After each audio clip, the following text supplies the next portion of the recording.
Salam sehat, salam damai sejahtera. Jumpa lagi dalam Misbah Kehidupan. Dua tokoh penting yang tercatat dalam Alkitab ini sangat menarik untuk diperhatikan sekaligus untuk diperbandingkan. Mereka adalah Herodes dan Sakeus.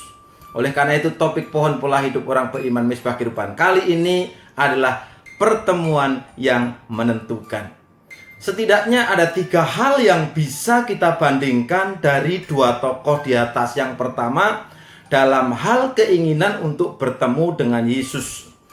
Keduanya sama-sama ingin bertemu dengan Yesus. Tentunya mereka berdua sama-sama sudah mendengar banyak tentang Yesus, karena memang berita tentang Yesus dan mukjizat-mukjizat yang telah ia lakukan itu sudah tersebar luas di seluruh tanah Palestina. Keinginan mereka berdua sama, tetapi motivasinya yang berbeda.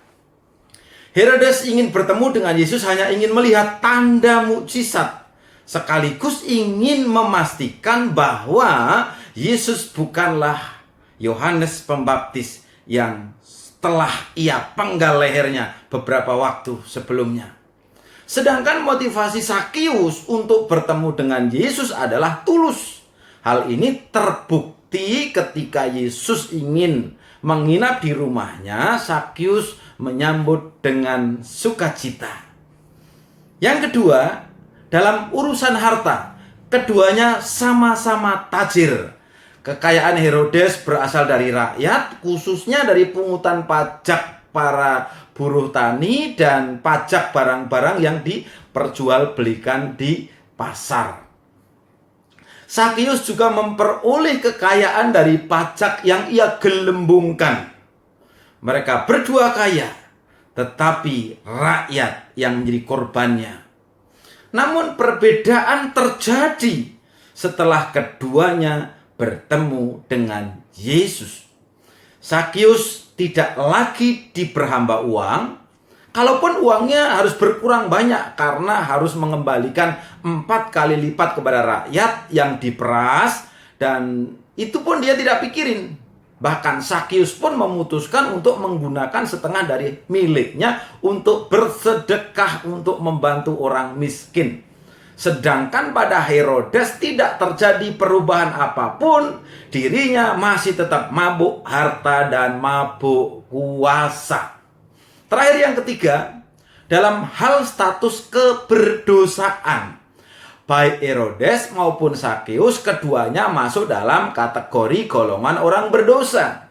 Dan istilah berdosa ini sangat disukai oleh orang-orang Farisi untuk menghakimi orang lain. Dan penghakiman ini dipakai oleh orang Farisi hanya melihat hal-hal yang kelihatan mata dari luar saja. Roma 3 ayat 23 mengatakan, karena setiap orang telah berbuat dosa dan telah kehilangan kemuliaan Allah. Tetapi kasih karunia itu ada di dalam Kristus Yesus yang percaya kepada Dia.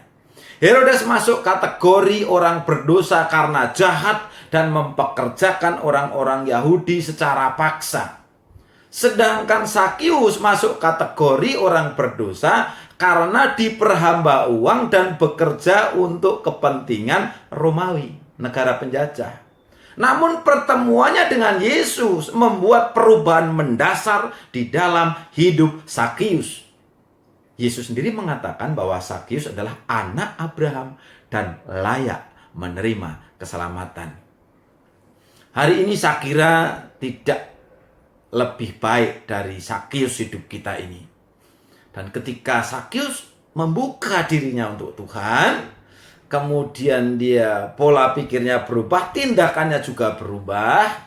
Dan itulah pertobatan dia. Dia memberikan rumahnya untuk Tuhan. Dia mau berbuat baik dan kebenaran untuk orang lain dan untuk Tuhan dan bagi dirinya.